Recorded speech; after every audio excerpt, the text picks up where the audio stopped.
अगर किसी को समझाया जाए ना तो दुनिया के लोग समझते हैं कि ये हमको ही क्यों समझा रहा। एक बहू अगर सासू जी से कह दे कि माँ अब तुम्हारा बुढ़ापा आ गया है, शरीर काम नहीं कर रहा है, शरीर में रोग आ गया है, भगवान का भजन करा करो, फालतू की बात मत करा करो, तो सांस रूठ जाती है। तो यही चाहती है कि मैं मर जाऊं। हालांकि बहू ऐसा नहीं कर रही, बहू तो इतनी सी बात कर रही है कि मम्मी अब ये सब लौकिक बातें, सब व्यर्थ की बातें, ये सब व्यर्थ चीजें तो तुम छोड़ो।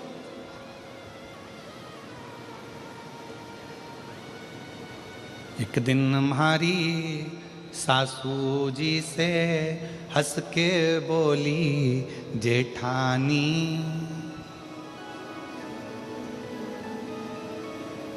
और राम नाम को सुमिरन कर लो, 2 दिन की है जिंदगानी। अब जिस दिन से जेठानी जी ने ये कहा कि 2 दिन की जिंदगानी है, राम नाम का सुमिरन कर लो, उस दिन से जेठानी का मुंह ही नहीं देखा सास।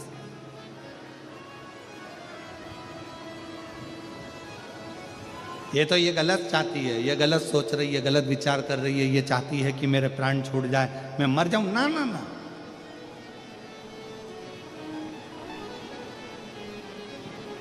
बहू ये नहीं चाहती, बहू तो चाहती है कि आप खूब जियो। बस इतना सा निवेदन है कि संसार की लौकिक बातों को छोड़कर, संसार की बातों का स्मरण ना करते हुए भगवान देवादिदेव महादेव की बात का स्मरण करें। राम नाम, कृष्ण नाम, शिव नाम, नारायण, जिसको तुम भज सकते हो, जिसका तुम स्मरण कर सकते हो, उसका स्मरण करें।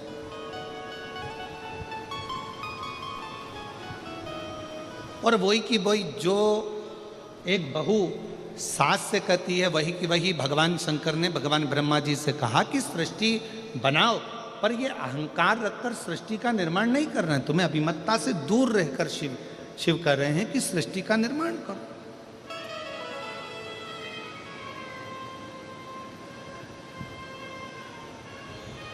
सहन नहीं हुआ ब्रह्मा जी से, और ब्रह्मा जी से जब सहन नहीं हुआ तो ब्रह्मा जी रुष्ट होकर सीधे भगवान विष्णु जी के पास में पहुंच गए, और भगवान नारायण आराम से शेषनाग की सैया पर लेटे हुए थे। लक्ष्मी जी चरण दबा रही थी उनके।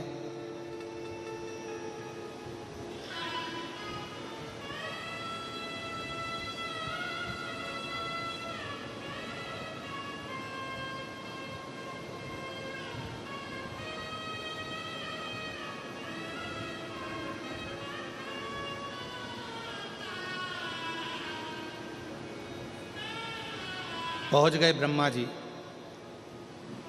लक्ष्मी जी की दृष्टि पड़ गई भगवान ब्रह्मदेव के ऊपर। देखा ब्रह्मा जी आए हैं। लक्ष्मी जी ने भगवान नारायण के चरणों को छोड़कर हाथ जोड़कर प्रणाम किया, और नारायण को प्रणाम कर कर कहा ब्रह्मदेव आए हैं, ब्रह्मा जी आए हैं।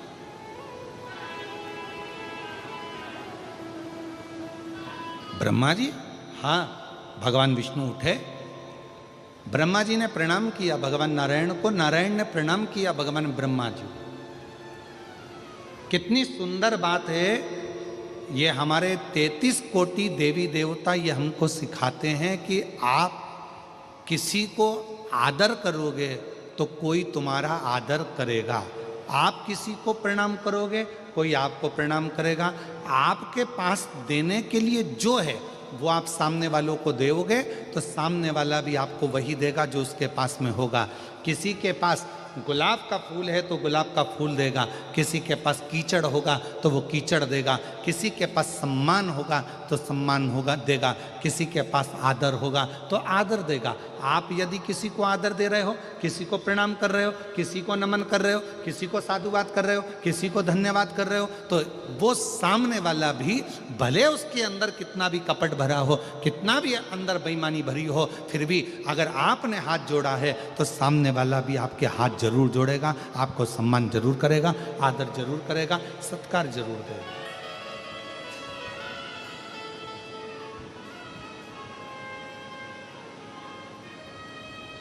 आपके पास देने के लिए क्या है ये आपके ऊपर निर्भर करता है।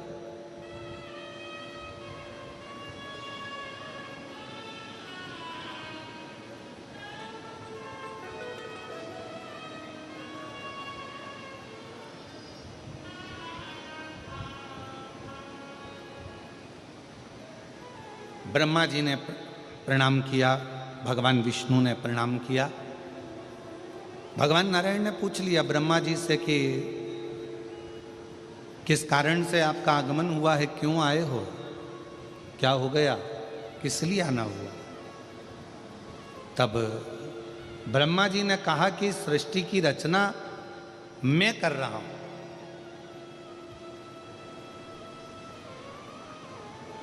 सृष्टि की रचना मैं कर रहा हूं।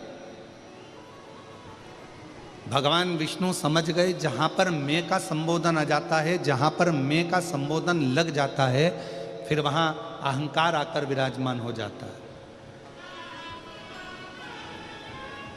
और यहां मेरा कुछ भी नहीं होना चाहिए। कथा करवाने वाला शिव, कथा बाचने वाला शिव और कथा सुनने वाला भी शिव। कितनी सुंदर बात कही कि स्वयं ईश्वर जी और गोरा जी के रूप में भगवान शंकर पार्वती गणा और गौर बनकर शिव महापुराण के यजमान बनकर कथा को श्रवण कराते हैं, श्रवण करते हैं, कराते हैं।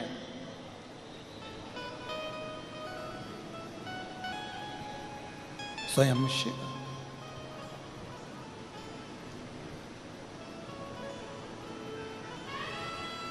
और प्रभु आपकी कृपा से सब काम हो रहा है, भोले आपकी कृपा से सब काम हो रहा है। करते हो भोले बाबा मेरा नाम हो रहा है। करते हो भोले बाबा मेरा नाम हो रहा है। भोले आपकी कृपा से सब काम हो रहा है। शंभु आपकी कृपा से सब काम हो रहा है। भगवान ब्रह्मा जी ने जैसे ही कहा कि मैं सृष्टि की रचना कर रहा हूं, तो भगवान विष्णु की बुद्धि में आ गया कि अहंकार समाहित हो गया।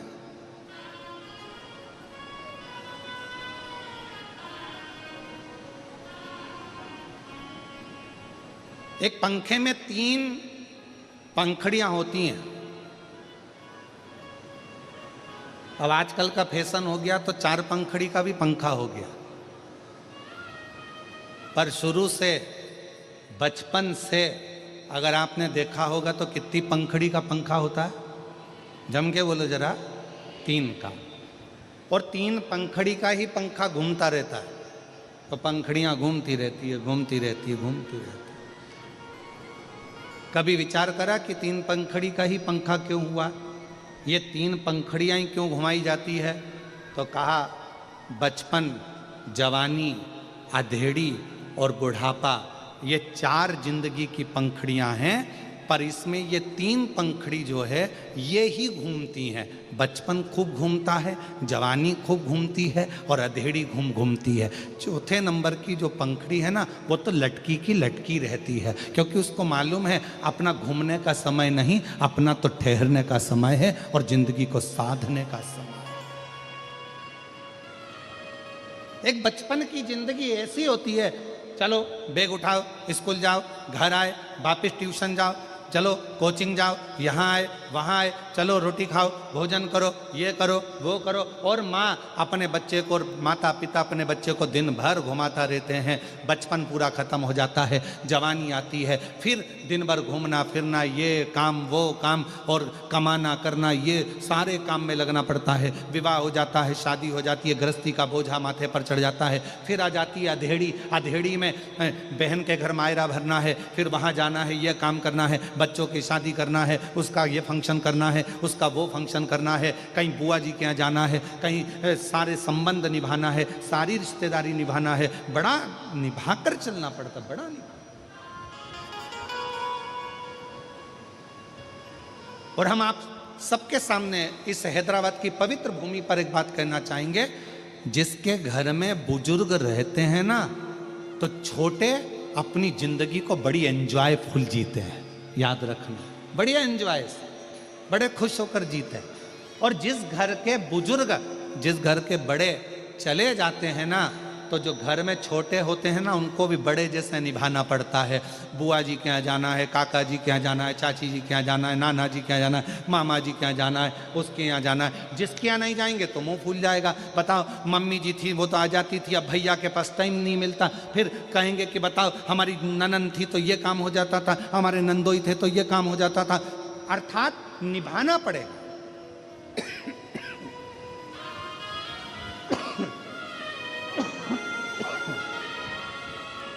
बहुत निभाना पड़ेगा।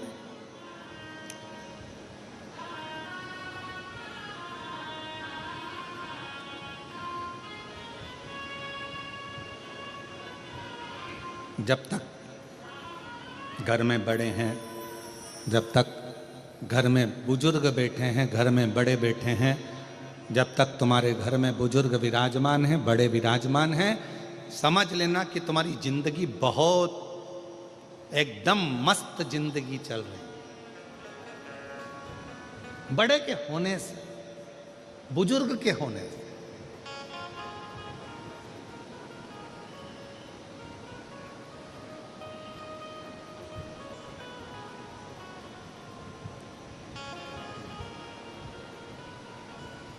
भीतर का मैं, मेरा, अहंकार, अभिमान, अहम दूर भगा। 3 पंखड़ियां पंखे में हैं, वो घूम रही हैं। बचपन घूम रहा है, जवानी घूम रही है, अधेड़ी घूम रही है। बुढ़ापा स्थिर है, रुका हुआ।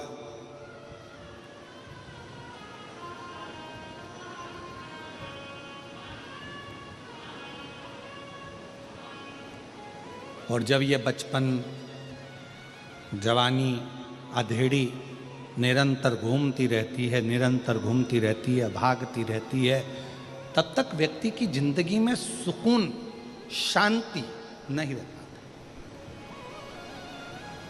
किसी ने पूछा शिवनाम में है क्या? हम कहते हैं शिवनाम में शांति है।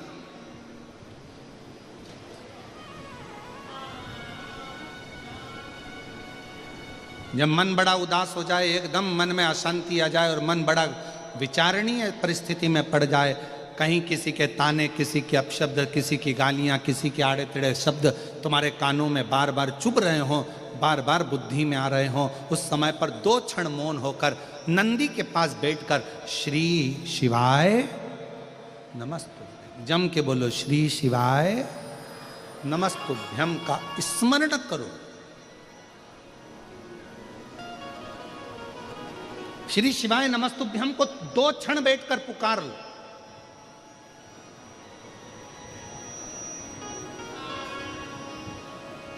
और श्री शिवाय नमस्तुभ्यम, श्री शिवाय नमस्तुभ्यम, श्री शिवाय नमस्तुभ्यम, श्री शिवाय नमस्तुभ्यम, श्री शिवाय नमस्तुभ्यम, श्री शिवाय नमस्तुभ्यम। 2 क्षण बैठो शिव की साक्षी में, भगवान शंकर की साक्षी में, और 2 क्षण में भगवान शंकर के स्मरण को, पंचाक्षर मंत्र नमः शिवाय, षडाक्षर मंत्र ओम नमः शिवाय, या फिर श्री शिवाय नमस्तुभ्यम मंत्र का उच्चारण एकदम आनंद के साथ करना प्रारंभ करो। धीरे धीरे धीरे धीरे मन की शांति अपने आप आना प्रारंभ हो जाए। और यहां तक शिव महापुराण की कथा कर रही है।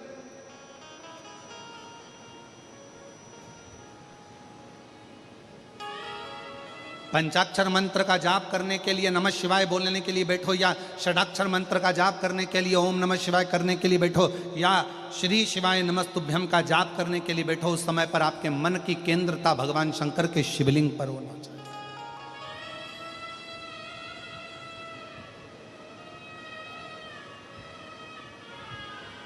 आपके मन का चिंतन पूरा शिवलिंग की ओर होना चाहिए। भगवान शंकर के शिवलिंग के ऊपर जो घड़ा रखाता है, जलधार रखाती है, वो 3 उसमें टेकियां होती हैं, 3 पाए होते हैं। कितने पाए होते हैं? 3। ब्रह्मा, विष्णु, महेश।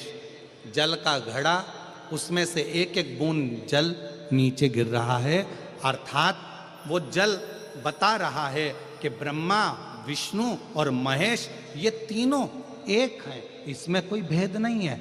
आप ब्रह्मा जी की अगर निंदा कर रहे हैं तो समझ लें शिव की निंदा हो रही है। आप शिव की निंदा कर रहे हैं, समझ लें भगवान नारायण की निंदा हो रही है। नारायण की निंदा कर रहे हैं, समझ लें भगवान शंकर की निंदा कर रहे हैं। ये तीनों सम हैं, क्योंकि इसमें एक एक बूंद जो जल गिर रहा है ये हमें बता रहा है कि ब्रह्मा, विष्णु और महेश, इन तीनों में कोई भेद नहीं है। इसलिए शिव जी की आरती में भी ये प्रसंग आता है, ब्रह्मा विष्णु सदा शिव जानत अविवेका, भोले जानत अविवेका, प्रणव अक्षर के मध्य ओम अक्षर के मध्य यह तीनों एका।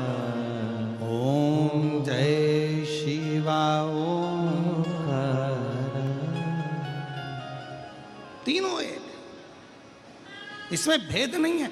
हम भगवान में भेद कर कर बैठे हुए हैं। किसी ने कहा भगवान में, यहाँ तक शास्त्र कहता है, शिव महापुराण की कथा यदि मन पड़े तो एक बार भगवान शंकर की सारी पुराणों का अध्ययन करिए। कभी कूर्म पुराण का अध्ययन करो, कभी ब्रह्म विवर्त पुराण का अध्ययन करो, कभी नर्मदा पुराण का अध्ययन करो, कभी लिंग पुराण का अध्ययन करो, कभी नारद पुराण का अध्ययन करो, कभी विष्णु पुराण का अध्ययन करो।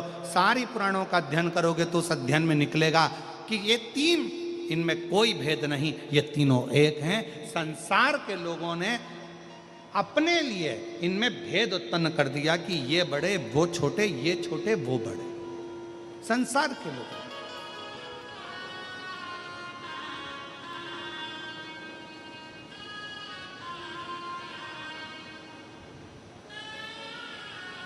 शिव कथा कर रही है, भगवान शंकर का चरित्र कह रहा है, शिव महापुराण की कथा कर रही है। ब्रह्मा जी का थोड़ा सा अभिमान देखा और ब्रह्मा जी ने कहा कि मैं सृष्टि की रचना कर रहा हूं। मैं भगवान विष्णु देखकर सुनकर स्तुप्त हो, बोले नहीं।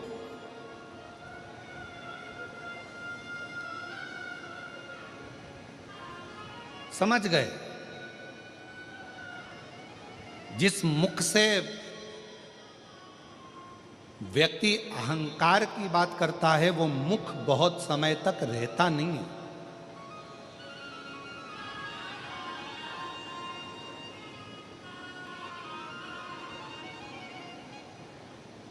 और ये प्रसंग आप लोगों ने हमेशा सुना होगा कि देवऋषि नारद ने भी अहंकार कर लिया था तो देवऋषि नारद को भी बंदर का मुख लगा था।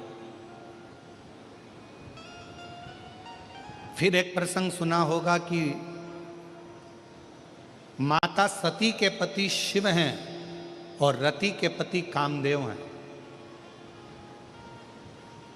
साड़ू भाई हैं दोनों, पर एक दिन कामदेव ने रति से शिव जी के लिए अपमानजनक शब्द कह दिए। और जब अपमानजनक शब्द भगवान देवादिदेव महादेव के लिए कहे गए, भगवान शंकर के लिए बोले गए, तब रति उस स्थान पर मौन होकर चुप होकर सुनती रही। पर रति के नयनों से नीर बहता,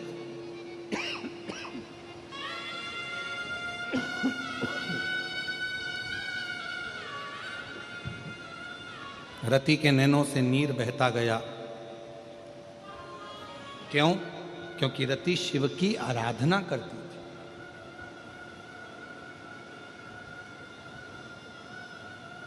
रति भगवान शंकर की आराधना में डूबी रहती थी, इसलिए उसके नैनों से केवल नीर बह रहा था, केवल अश्रु।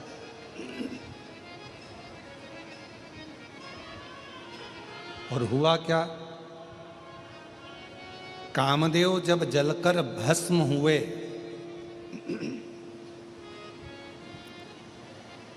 कामदेव जब जलकर भस्म हुए, रति दौड़ कर आई और भगवान शंकर के सामने आकर खड़ी हो गई थी। जिस समय पर भगवान शंकर को क्रोध इतना तीव्र आ रहा था कि आम के पल्लव में छुपे हुए कामदेव जलकर भस्म हो जाते हैं, शिवजी को इतना क्रोध आ रहा था कि कोई देवता उनके सामने जाकर खड़ा होना नहीं चाह रहा था। शिवजी को इतना क्रोध आ रहा था कि कोई देवता उनके सम्मुख नहीं जा रहा था। क्यों? क्योंकि शंकर भगवान की अगर दृष्टि पड़ गई तो जलकर भस्म होना पड़ेगा। और उस स्थान पर कामदेव की धर्मपत्नी रति आकर खड़ी हो जाती है।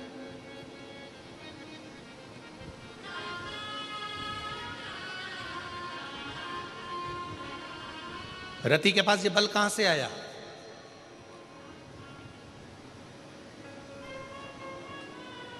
रति के पास ये बल कहां से पहुंचा? एक कोई व्यक्ति होता है, बड़ा अकड़ में बात करता है, अरे तुम मुझे जानते नहीं हो।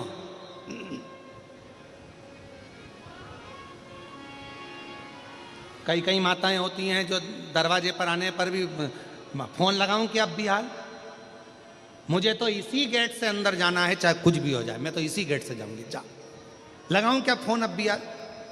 मतलब इसके पीछे कोई ना कोई है, इसके पीछे कोई ना कोई बुलंद, कोई बड़ा, कोई बुजुर्ग, कोई व्यक्ति, दमदार व्यक्ति इसके पीछे है। इसीलिए ये इतने अकड़ में, इतने क्रोध में, इतनी बल में बात कर रही। तो रति अगर शिवजी के सामने जाकर खड़ी हो रही है, रति अगर भगवान शंकर के सामने जाकर खड़ी हो रही है और इतना क्रोध के सामने खड़ी हो रही है, तो रति के पास कुछ ना कुछ तो है।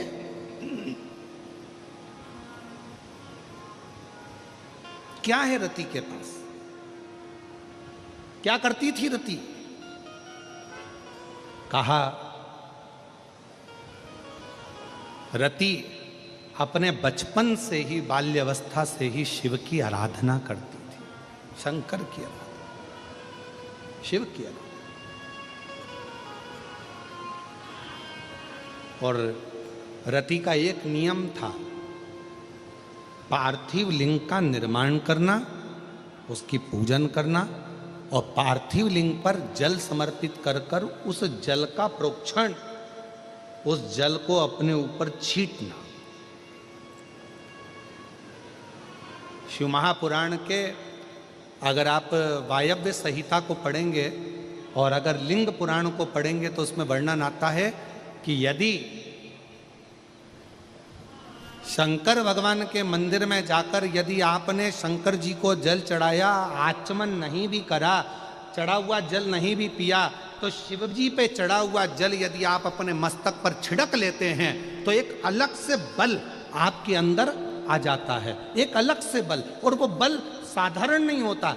फिर आप जैसे कहते हैं कि विष्णु भगवान के कवच को धारण कर लिया कर्ण ने, फिर किसी ने कहा कि शंखचूर्ण ने कवच धारण कर लिया था, फिर किसी ने कहा जलंधर ने कवच धारण कर लिया था, फिर किसी ने कहा इसने कवच धारण कर लिया था। कवच कलिकाल में, कलयुग में कवच कौन सा है? तो शिव महापुराण की कथा में, लिंग पुराण की कथा में, नर्मदा पुराण की कथा में आता है कि शंकर भगवान पर जब जल चढ़ाया जाए और वो जल जब हम अपने शरीर पर छींट लें तो समझ लेना कि आपने भी शंकर का एक कवच अपने ऊपर धारण कर लिया। अब आप कहीं संकट में पड़ नहीं सकते।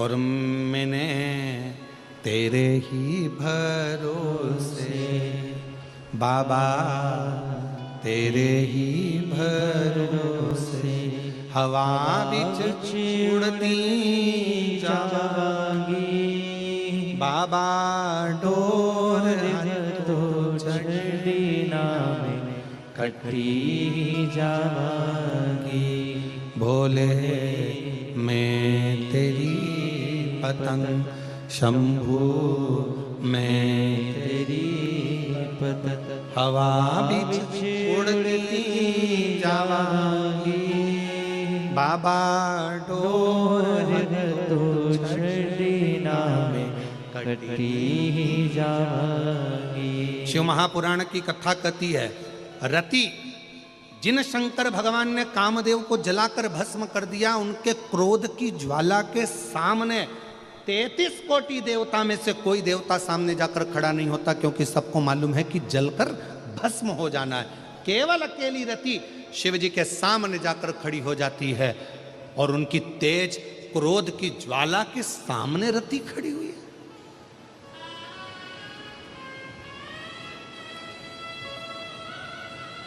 इतना बल, इतनी प्रबलता मिली कहां से? और मेरी जीजियों, मेरे जीजाओं, मेरी बेटियों, बेटाओं, मेरी माताओं, मैं आप सबसे निवेदन करूं, रोज प्रतिदिन ऐसा कोई दिन नहीं जाना चाहिए जिस दिन आप शंकर जी को जल ना चढ़ा। प्रतिदिन अपने घर के अंदर, अगर मंदिर नहीं जा सकते तो घर के अंदर एक छोटे से छोटा शिवलिंग अवश्य रखो। अब कई लोग कहते हैं गुरुजी हमारे यहाँ पर एक शिवलिंग है पहले का, और किसी के यहाँ गए थे तो उसने हमको दूसरा शिवलिंग दे दिया, तो रख सकते हैं कि नहीं रख सकते? शिव महापुराण की कथा कहती है, घर में एक नहीं 1000 भी अगर शिवलिंग है तो वो कभी दोष नहीं देते, कभी कष्ट नहीं देते, कभी परेशानी नहीं देते।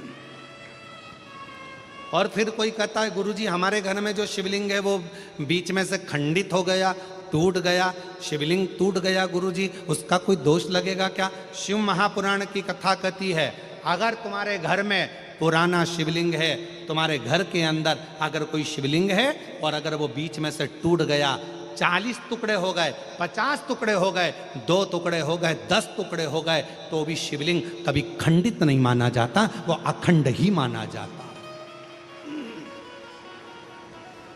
शिवलिंग कभी खंडित नहीं माना जाता।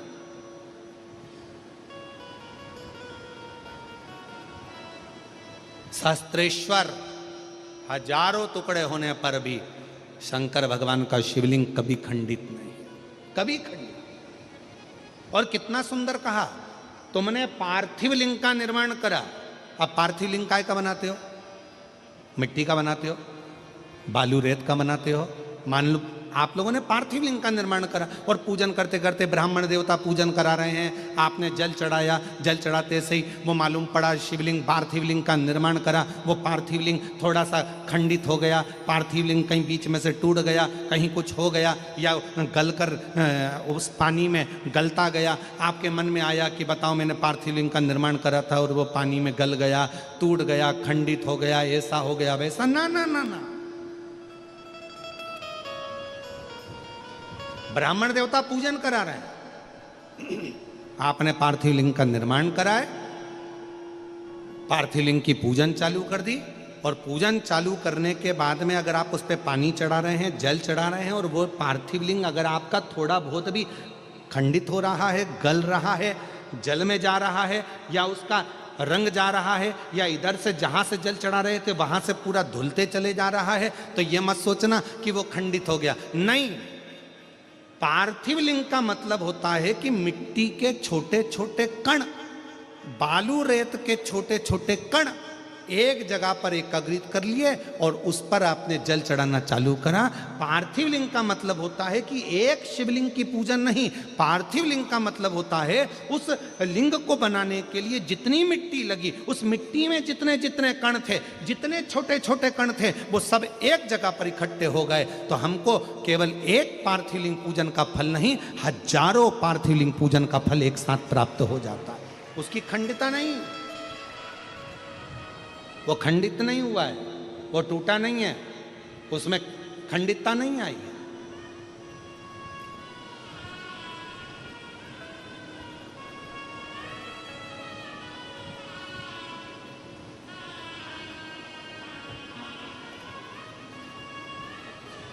ब्रज भैया, अभी आप भी पार्थिव लिंग बना रहे होंगे, ब्राह्मण लोग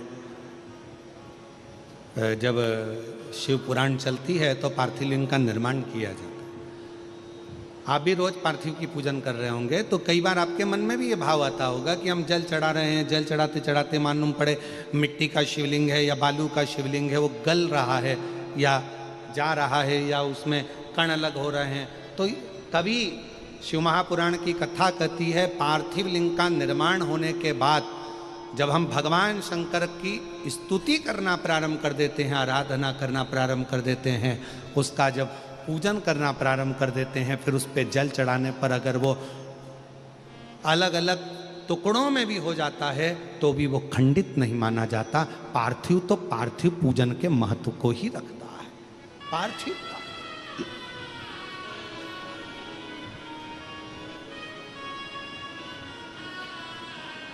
और शंभु शरणे पड़े मांगो घड़ी रे घड़ी दुख काटो दया करी न दर्शन आपो शंभु शरणे पड़े मांगो घड़ी रे घड़ी दुख काटो दया करी दर्शन ओ शंभु शरणे पड़ी मांगो घड़ी रे घड़ी दुख काटो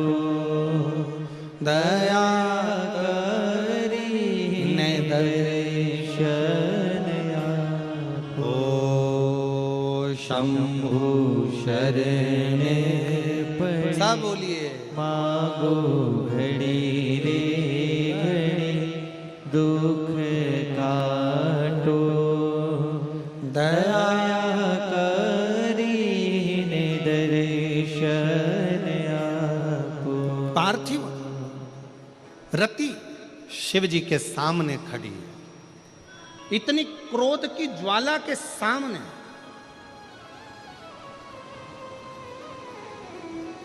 इतना क्रोध सामने और रति खड़ी है।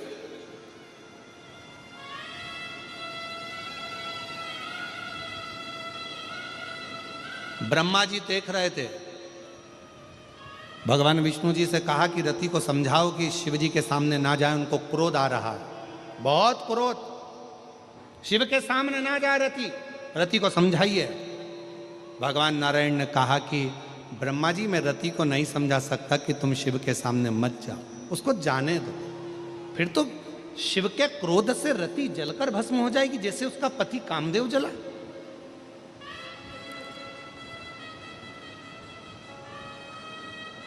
फिर तो रति जल जाएगी।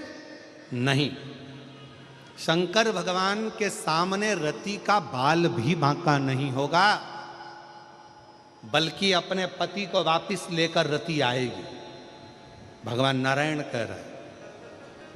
भगवान ब्रह्मा जी ने पूछा आप कैसे कह सकते हो कि रति अपने पति को लेकर आ जाएगी और उसका बाल बांका नहीं होगा। भगवान नारायण ने कहा ब्रह्मदेव ये रति कोई साधारण नहीं है, प्रतिदिन रोज पार्थिव लिंग का पूजन करती है, शिवलिंग का पूजन करती है और शिवलिंग के चढ़े हुए जल को अपने ऊपर छींट लेती है, जिससे हजारों हजारों कवच उस रति के पास होते हैं, तो रति जलकर भस्म नहीं हो सकती है, उसके पास वो कवच शिव का है। भगवान देवादिदेव महादेव का वो कवच उसके पास है।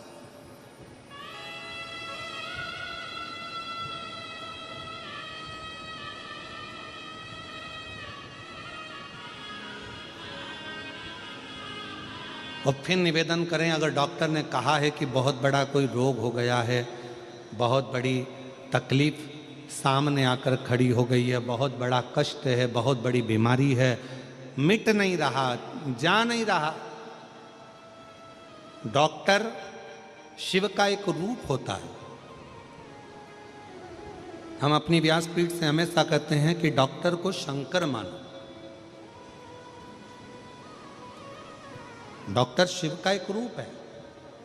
डॉक्टर बोले कि जांच कराओ तो जांच कराओ, डॉक्टर बोले कि ऐसी दवाई खाओ तो दवाई खाओ, डॉक्टर बोले ये सारी जांचें कराना पड़ेगी, जांचें कराओ, डॉक्टर बोल दिया कि ये दवाई खाना पड़ेगी, खाओ। पर डॉक्टर के साथ में, उस दवाई के साथ में एक काम और चालू करो, शिव की भक्ति को प्रारंभ कर दो, क्योंकि डॉक्टर भी शंकर का एक रूप है और वो मृत्यु को जीतने वाला महामृत्युंजय मेरा शंकर भी एक डॉक्टर का ही प्रतिबिंब स्वरूप। शिव को आराध्य बनाकर अर्चना कर, शिव को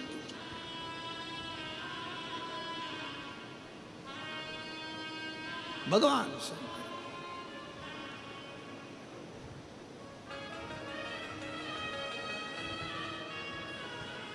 दवाई नहीं लग रही है।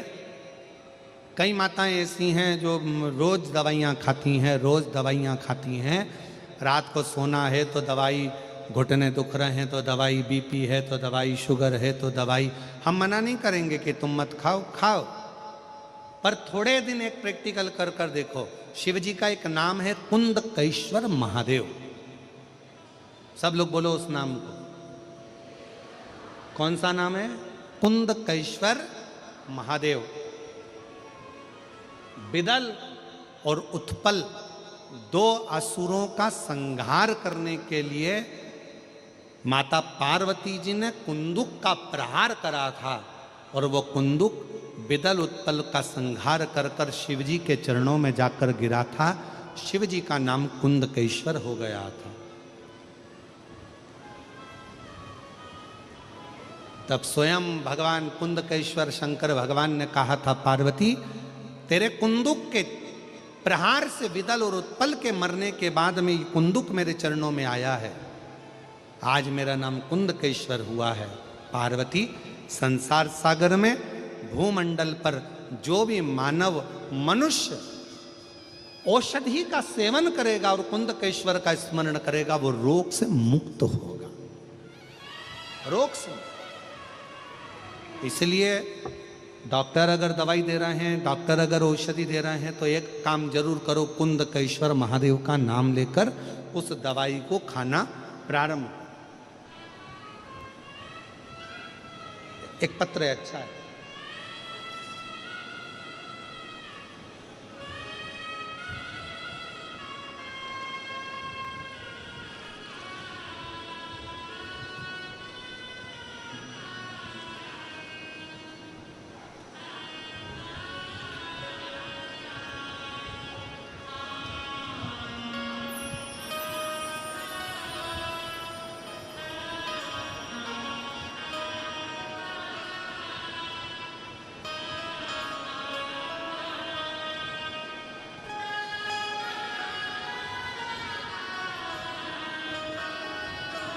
मैं सरिता हीरामन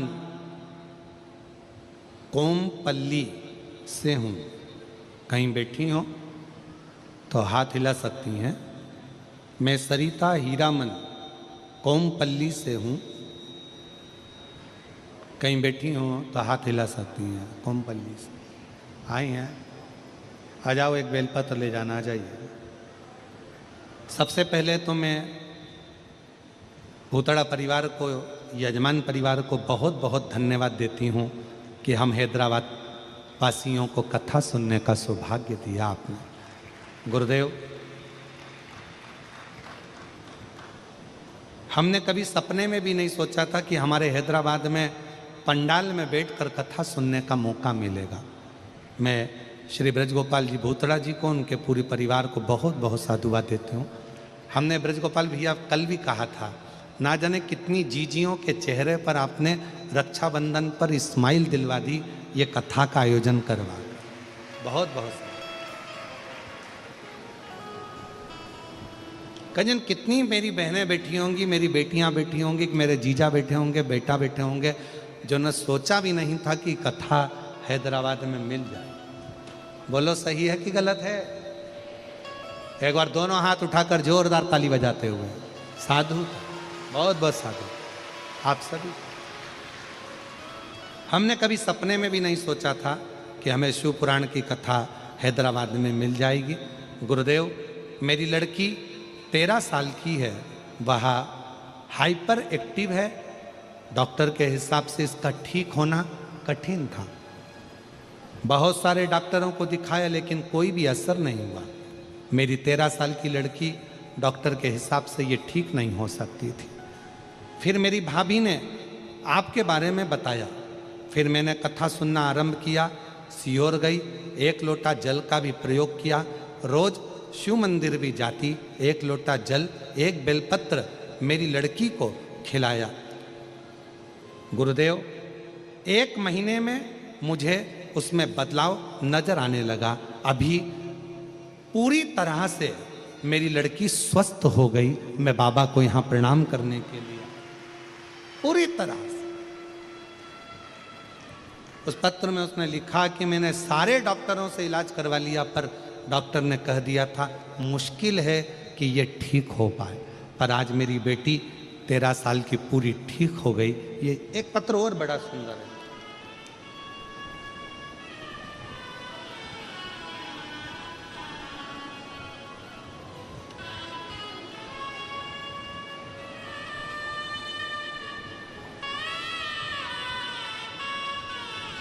मैं ममता हेड़ा हैदराबाद से हूँ। कहीं बैठी हो? ममता जी हेड़ा आप ही हैं? आ जाइए, एक बेलपत्र ले जाइए। मैं ममता हेड़ा हैदराबाद से हूँ। मैं भूतड़ा परिवार को धन्यवाद देती हूँ, श्री ब्रजगोपाल जी को और उनके परिवार को, जिन्होंने ये कथा हमारे हैदराबाद में कराकर हम सबकी मनोकामना पूर्ण करी। एक बार जोरदार ताली बजाएं साधु का। गुरुदेव, मुझे बाबा ने 2 आशीर्वाद ऐसे दिए कि हमने सोचा भी नहीं था। एक, मेरी बेटी को संतान की प्राप्ति। गुरुदेव, 6 वर्ष मेरी बेटी को हो गए थे। डॉक्टरों के हिसाब से वो माँ नहीं बन सकती थी, पर सब आस छोड़ दी थी। तब शिव महापुराण की कथा में बताए हुए तुमरुका जी का प्रयोग, सफेद आंकड़े की जड़ का प्रयोग मेरी बेटी के जीवन में सुख दिया और 6 वर्ष के बाद मेरी बेटी की यहाँ संतान की प्राप्ति हुई। मैं बाबा को धन्यवाद देने के लिए आई हूँ। दूसरा, गुरुदेव, मेरे पति का स्वास्थ्य बहुत खराब रहता था। हमेशा कहीं ना कहीं कोई ना कोई तकलीफ रहती थी। शिवजी पे चढ़े हुए जल को उनको पिलाना प्रारंभ करा और प्रदोष वाला त्रयोदशी का जो उपाय था वो करना प्रारंभ करा। बाबा की कृपा से अब वो पूर्ण तरह से स्वस्थ हैं। मैं बाबा को यहाँ धन्यवाद देने के लिए आई हूँ। शिव तत्व है, उसको शिव कहते हैं, शंकर। जितना विश्वास, जितना भरोसा, जितनी दृढ़ता, पूर्ण भरोसे के साथ जब हम भगवान शिव की आराधना करते हैं तो शिव क्यों ना मिले, शंकर क्यों ना मिले।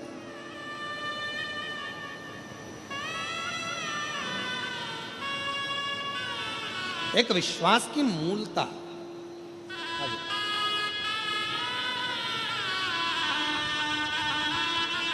और तेरी कृपा का क्या है भरोसा, कब किस पर हो जाए, जरा सी हम पर कर दो, जरा सी हम पर कर दो। तेरी कृपा का क्या है भरोसा, कब किस पर हो जाए, जरा सी हम पर कर दो, जरा सी हम पर कर दो। जिस पर भी हो गई तेरी कृपा करुणा वो भव पार हुआ, भव पार हुआ। पापी हो जाए जितना उसका भी बाबा उद्धार हुआ, उद्धार हुआ। गिद्ध अजामिल गणिका जैसे तेरे मन को भाए, जरा सी हम पर कर दो, जरा सी हम पर कर दो। तेरी कृपा का क्या है भरोसा कब किस पर हो जाए, जरा सी हम पर कर दो।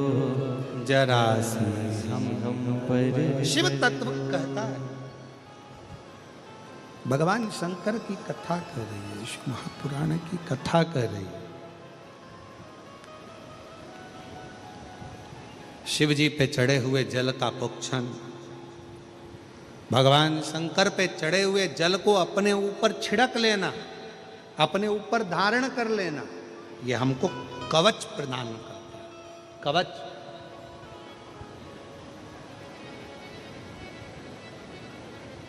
तो शिवजी का एक नाम है कुंदकेश्वर महादेव। सब लोग बोलो जम के, क्या नाम है? आवाज नहीं आई है, जरा दमदारी से बोलो, कुंदकेश्वर। फिर से बोलो, कुंदकेश्वर महादेव। हम जब छोटे थे तब हमको पढ़ाते थे टीचर, तो जो याद नहीं होता था उसको चिल्ला चिल्ला के बुलवाते थे। बोलो 2 एकम 2, 2 दूनी 4, 2 तिया 6, 2 चौको 8, चिल्ला चिल्ला कर दिन भर बुलवाते थे। बोलते रहो, चलो बोलो। घर जाते जाते आप भी ना भूलो, इसलिए हम बार बार खिलवा रहे हैं। कौन से महादेव? कुंदकेश्वर महादेव। अगर शरीर में दवाई ना लगे, औषधि ना लगे, गोलियां ना लगे, दवाई काम ना करे, तो कुंदकेश्वर महादेव का नाम लेकर उस दवाई को खाना प्रारंभ करो। शिव के ऊपर भरोसा रखो, विश्वास।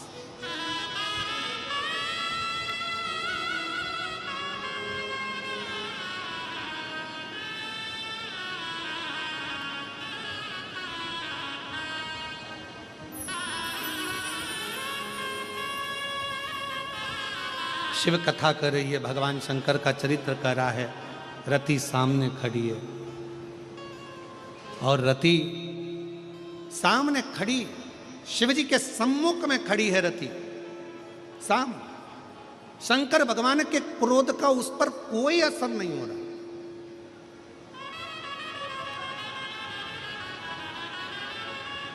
क्रोध की ज्वाला, शंकर भगवान के क्रोध की ज्वाला कामदेव को जलाकर भस्म कर दी। भगवान ब्रह्मा जी स्वयं डर रहे हैं, ब्रह्मा जी कांप रहे हैं। ब्रह्मा जी को लग रहा है कि ये रति का क्या होगा। भगवान नारायण से कहा रोक दो, भगवान नारायण कहते नहीं नहीं रोकना नहीं है, ये शंकर की उपासक है, शिव की भक्त है।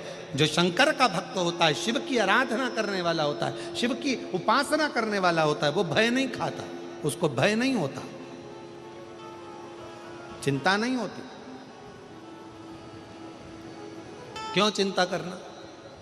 महाराज, कवि और कथाकार, इन दोनों में बहुत बड़ा अंतर होता है। एक कवि में और एक कथाकार में बहुत बड़ा अंतर होता है। कवि शब्दों को जोड़ लेता है, कथाकार शब्द नहीं जोड़ता। जितने भक्त आते हैं उनको शंकर भगवान से जोड़ देता है, वो कथाकार। कवि का काम है शब्दों को जोड़ना, कवि का काम है शब्दों को संजो लेना, कवि का काम है शब्दों को पकड़कर शब्दों से जोड़ देना। पर कथाकार का काम शब्दों को जोड़ना नहीं, कथाकार का काम, एक कथा करने वाले का काम होता है, जितने भक्त आए हों, जितने कथा को सुनने के लिए श्रोता आए हों, उनको कैसे न कैसे भगवान से, शिव से, उनकी अविरल भक्ति से जोड़ा जाए। और जब वो शिव से जुड़ जाएं, शंकर के हो जाएं, फिर उनकी ज़िंदगी में जो भी तकलीफ़ें हैं, कष्ट हैं, रोग हैं, दुख हैं, वो धीरे धीरे समाप्त होते चले जाएं। ये एक आनंदता है, ये आनंद।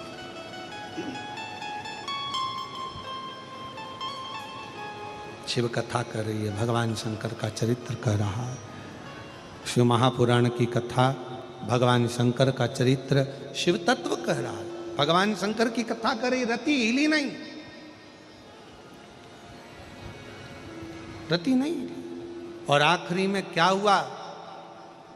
शिव जी के क्रोध की ज्वाला, शंकर भगवान के क्रोध की ज्वाला जो रति के ऊपर गई, रति हाथ जोड़कर खड़ी भगवान शंकर के नाम का स्मरण कर रही है, शिव को पुकार।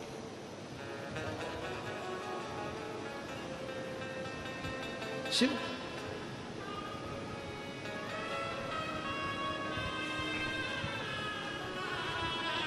और ये संसार सागर में, ये पूरे ब्रह्मांड में, पूरी दुनिया में, पूरे संसार में भगवान के नाम की बड़ी महत्वता है, बड़ी महत्वता। नाम की बड़ी महत्वता। कई लोग अपनी अपनी भाषा में कह देते हैं, गुरुजी हमारे घर में हमने भगवान शंकर, भगवान का एक रूम बनाया है, भगवान का एक कमरा बनाया है। आप लोगों में भी कई लोग ऐसा बोल देते हैं, हमने बहुत बड़ा बंगला बनाया गुरुजी, उसमें भगवान का एक कमरा बनवाया।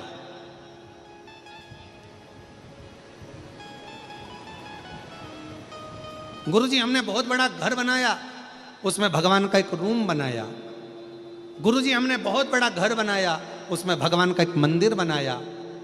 शिव महापुराण की कथा कहती है, हमारी सबसे बड़ी गलती यही है कि हम कहते हैं कि हमने बहुत बड़ा बंगला बनाया, घर बनाया, उसमें भगवान का एक कमरा बनवाया। नहीं, हमको कहना चाहिए गुरुजी भगवान का बहुत बड़ा घर बना और उस घर के अंदर हमारा एक छोटा सा कमरा बना, वो पूरा घर भगवान का है, हम तो एक छोटा सा कमरा हमारा। क्यों?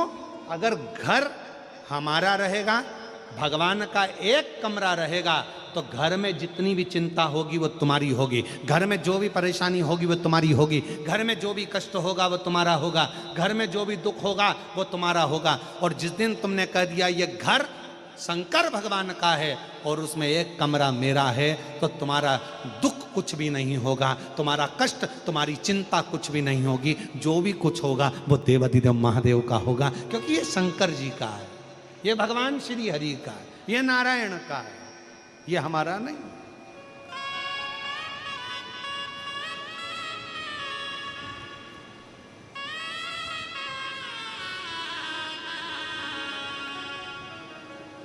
यहां कुछ भी मेरा नहीं है, यहां सब।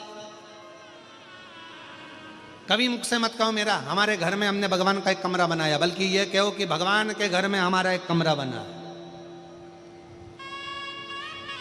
घर किसका? जम के बोलो, भोले नाथ का। परिवार किसका? आवाज नहीं आई, भोले नाथ का। गाड़ी किसकी? भोले नाथ की। चला कौन रहा है? बोले। तुम्हें गाड़ी चलाना आती है क्या? अरे जम के तो बोलो।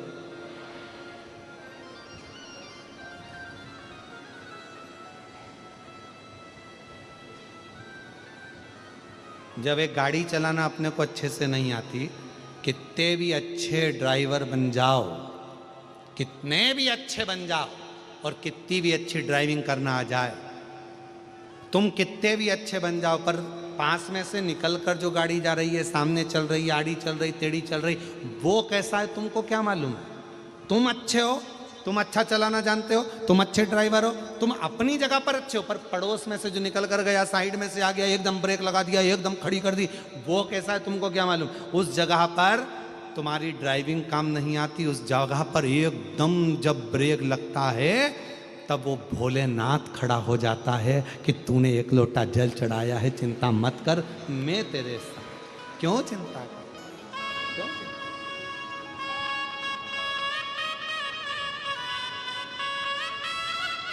उस समय पर हम केवल एक शिव, उसके सिवा पूरी गाड़ी एक चाबी पर आश्रित होती है। पूरी गाड़ी एक चाबी पर आश्रित है। चाबी गई और तुम्हारी गाड़ी यहीं खड़ी रह गई। फिर कोई तुमसे कहे कि क्यों तुम्हारे पास गाड़ी नहीं? गाड़ी तो है, कथा में गई थी, चाबी ना जाने कहाँ चली गई। तो गाड़ी तो है ना, सब गाड़ी ले जा। तो क्या गाड़ी कैसे जाएगी? चाबी भी तो होना चाहिए। बस एक चाबी पूरी गाड़ी को चला देती है। उसी तरह एक बार जिंदगी में सुनी हुई शिव महापुराण की कथा पूरे जीवन को संवार देती है, पूरे जीवन, पूरे जीवन। इसलिए उसको उसके ऊपर आश्रित होकर, तेरे भरोसे मेरी गाड़ी, तू जाने तेरा नाम जाने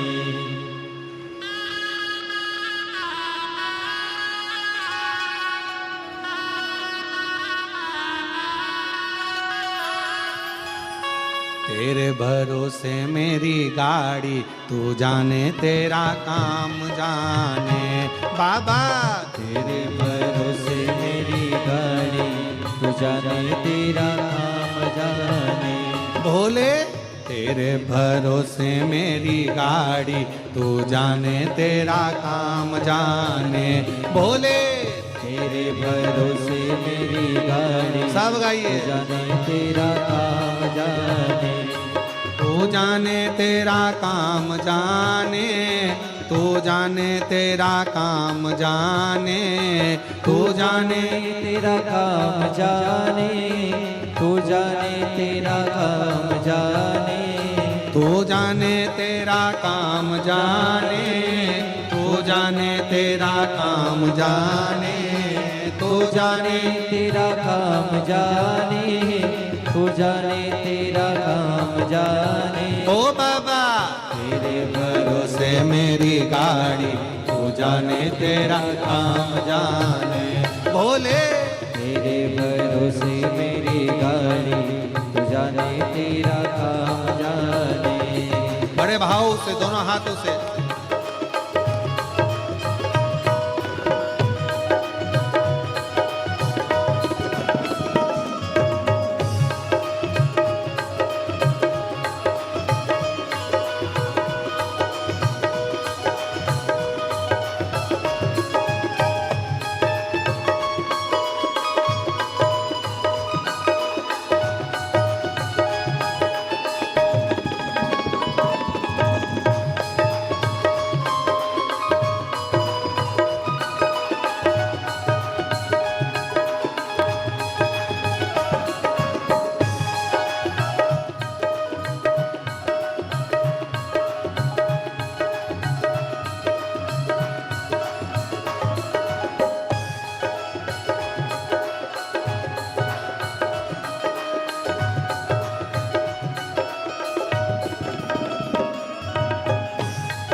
शंभो।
सब भार तुम्हीं पर, छोड़ दिया सब भार तुम्हीं पर।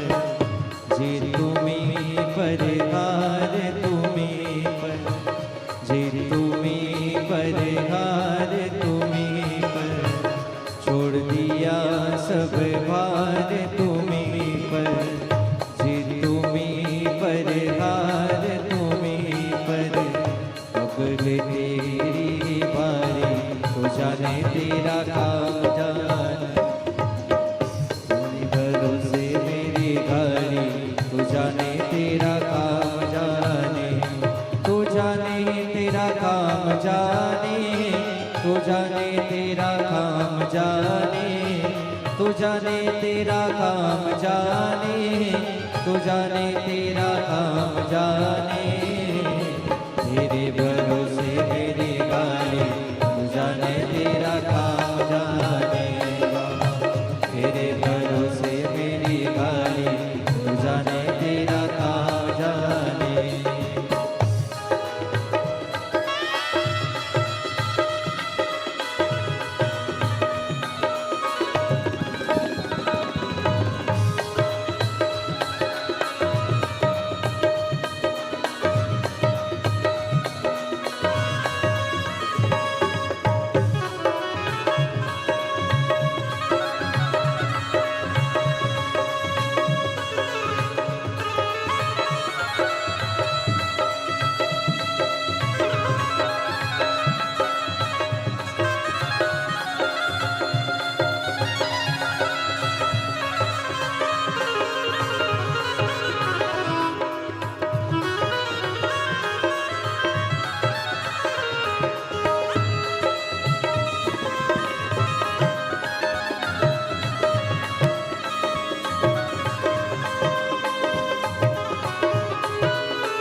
से तेरी शरण में आया, जब से तेरी शरण में आया, एक अनोखा आनंद पाया, एक अनोखा आनंद पाया। जब से तेरी शरण में आया, एक अनोखा आनंद पाया। मिट गई चिंता सारी, तू जाने तेरा काम जाने। मिट गई चिंता सारी, तू जाने तेरा काम जाने। बाबा तेरे भरोसे मेरी गाड़ी, तू जाने तेरा काम जाने।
तेरे भरोसे की आस यही है, तेरे भरोसे की आस यही है।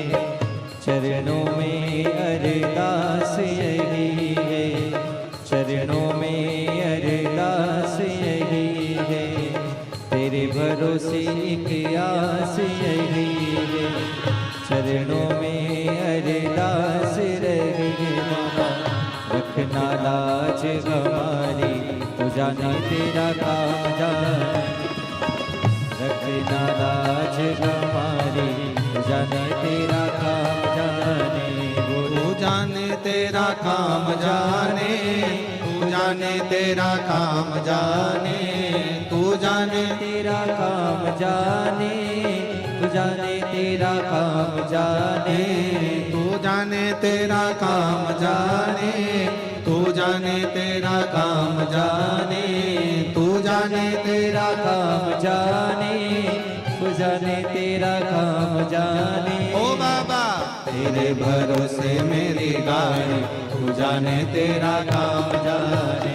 बोले तेरे भरोसे मेरी गाड़ी, तू जाने तेरा काम जाने। ओ शंभो तेरे भरोसे मेरी गाड़ी, तू जाने तेरा काम जाने। ओ शंकर तेरे भरोसे मेरी गाड़ी, तू जाने तेरा काम जाने। ओ बाबा तेरे भरोसे मेरी गाड़ी, तू जाने तेरा काम जाने। ओ भोले तेरे भरोसे मेरी गाड़ी, तू जाने तेरा काम जाने। ओ शंभो तेरे भरोसे मेरी गाड़ी, तू जाने तेरा काम हार हार जाने। अपने स्थान पर बैठकर भगवान शिव जी को अपने मन का भाव कहिए, दिल से प्रार्थना करिए, विनय करिए, निवेदन करिए।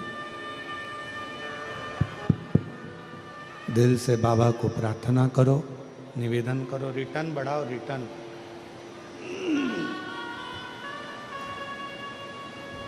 भगवान शिव को भाव से प्रार्थना करें। बाहर का बढ़ रहा है, अंदर का नहीं बढ़ रहा है। बाहर का बढ़ रहा है, अंदर का नहीं बढ़ रहा है।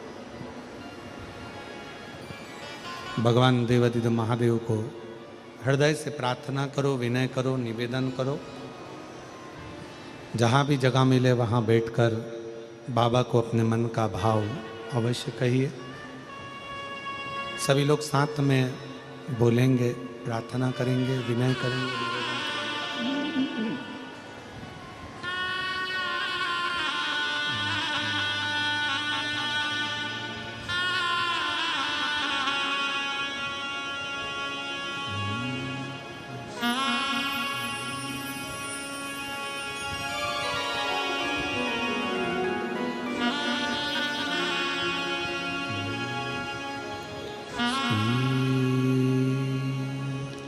शिवाय नमस्तुभ्यं श्री शिवाय नमस्तुभ्यं श्री शिवाय नमस्तुभ्यं श्री शिवाय नमस्तुभ्यं श्री शिवाय नमस्तुभ्यं। बोला सब दुख काटो हमारा, ओ भोला सब दुख काटो हमारा। शिव शंकर जपो तेरी माला, भोले बाबा जपो तेरी माला। भोला सब दुख काटो हमारा, ओ भोला सब दुख काटो हमारा। वेश है मंगल मंगलकारी, वेश है मंगल मंगलकारी। शमशान वासी हमारा, शमशान वासी हमारा। ओ भोला सब दुख काटो हमारा, ओ भोला सब दुख काटो हमारा।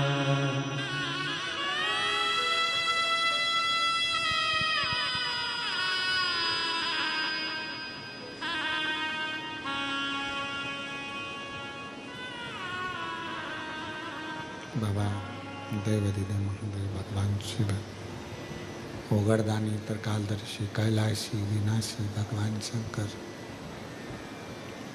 जिनकी पवित्र कथा शिव महापुराण वर्णन कर रही है, शिव कथा कर रही है।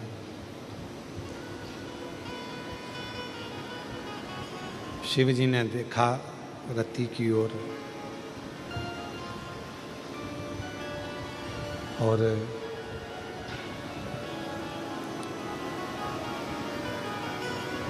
रति एकदम भय मुक्त होकर शिव जी के सामने खड़ी थी।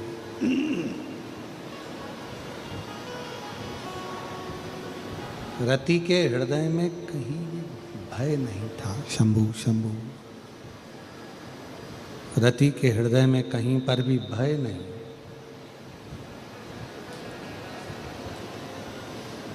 भय से मुक्त होकर खड़ी है। शिव जी का ध्यान गया रति पर। इतने तीव्र क्रोध में भी अगर ये नहीं जली है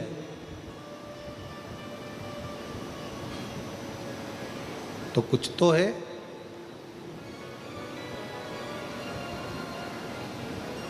कोई विषम परिस्थिति में आने के बाद, आवाज क्लियर करो, रिटर्न बढ़ाओ। कोई विषम परिस्थिति में आने के बाद भी अगर भगवान शिव की बाहर का बढ़ रहा है, अंदर का नहीं बढ़ रहा,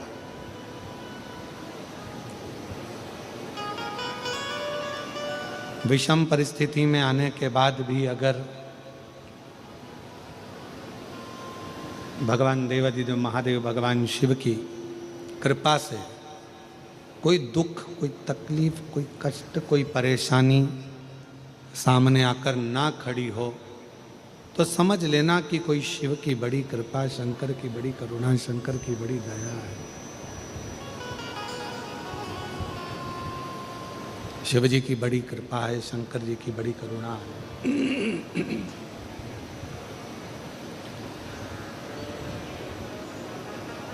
एक विषम परिस्थिति रति के सामने थी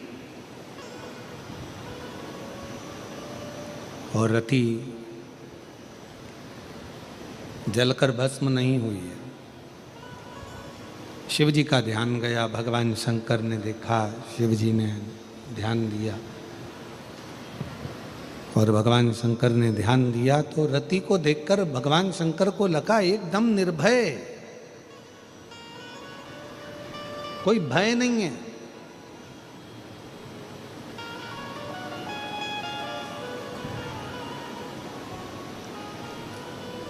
तब भगवान शंकर ने कहा रति से कि मांगो तुमको क्या चाहिए। ब्रह्मा जी मुस्कुराने लगे कि बताओ कि सामने स्वयं क्रोध, इतना तेज क्रोध सामने आया हुआ है और वो क्रोध में रति जली नहीं है, रति समाप्त नहीं हुई, उस क्रोध में जली नहीं, और भगवान शंकर रति से कर रहे हैं कि मांगो तुमको क्या चाहिए, क्या प्रदान किया जाए तुमको।